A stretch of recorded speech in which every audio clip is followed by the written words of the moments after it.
St. Mary's Sacred Heart Church in Kolkata was more than just a church, it also served as a hostel for young nuns in training. Girls who vowed to leave behind worldly desires and dedicate their lives to God stayed here for years, learning devotion, sacrifice, and discipline before being sent to churches across the Sacred Heart Society. One late evening in March, during the Saturday prayer service, Mother Superior Agnes introduced a new girl to the sisters, a 22-year-old named Maria. Agnes called her God's special child and announced she would be living among them from now on. But Maria's face was pale, her expression lifeless, and her eyes heavy with grief. Without greeting anyone, she quietly walked to her room after the introduction. The other girls whispered many felt she had been forced to come here, and her unsettling silence lingered in their minds, especially for Ruma, who could not shake off the emptiness she saw in Maria's eyes. The next morning during prayers,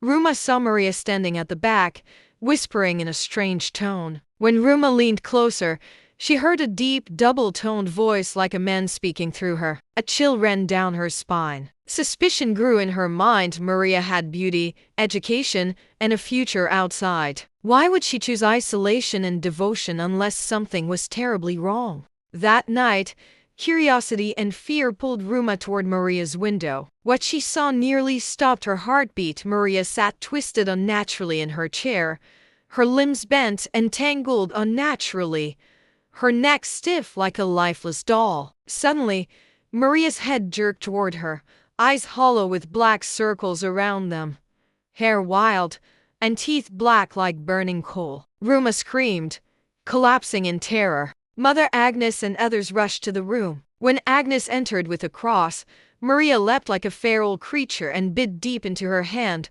ripping flesh before calmly returning to her seat, muttering in voices, multiple voices overlapping, echoing like spirits trapped inside her. Father Steve quickly locked Maria in her room, praying with trembling hands and warning everyone to stay away. It was clear now this was no ordinary girl. Something unholy lived inside her. The next morning, Father entered Maria's room with holy water as the nuns prayed loudly outside. Maria writhed, screamed, and collapsed. Her skin formed blistered burns wherever the holy water touched. She lay weak and silent for 2 days. On the 3rd day, she asked for water and food. She ate like an animal starved for ages, growling, smearing food around her mouth. One moment she spoke fluently in strange languages, the next she behaved like a normal girl, unaware of anything. Rumors spread Maria had lived in an orphanage and yet spoke languages even priests didn't recognize. Her mind isn't right, and she's dangerous, they whispered.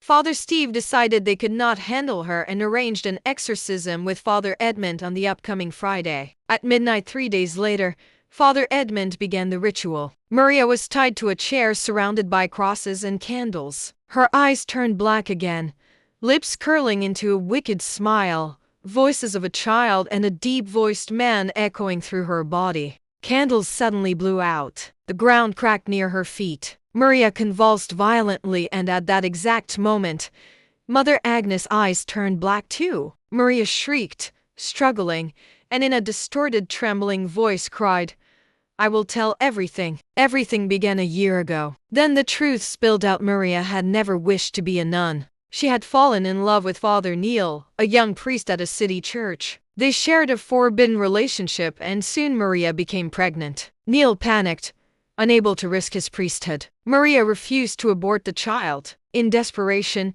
Neil turned to Mother Agnes for help. One stormy night, Maria went into painful early labor secretly induced by medication they gave her. Only Neil, Mother Agnes, and a nurse were present. At the child was born alive, but Maria was told it was dead. In truth, the baby was buried alive behind the church to protect Neil's reputation. When Maria discovered the truth, she lost herself in grief and rage. Neil coldly justified it, saying a living child would have ruined them both. That night broke Maria, her spirit shattered, and something dark entered her life. As the secret poured out, the demonic presence inside Maria roared in agony. The candles reignited violently, and the Holy Cross shook. Maria's scream echoed through the church, a scream of a mother, a victim, and a tormented soul. Everyone left the room. Mother Agnes called Neil and asked him again about the baby that Maria delivered. What did she do to the baby? Tell me the truth. Neil said yes. We lied. The baby was alive.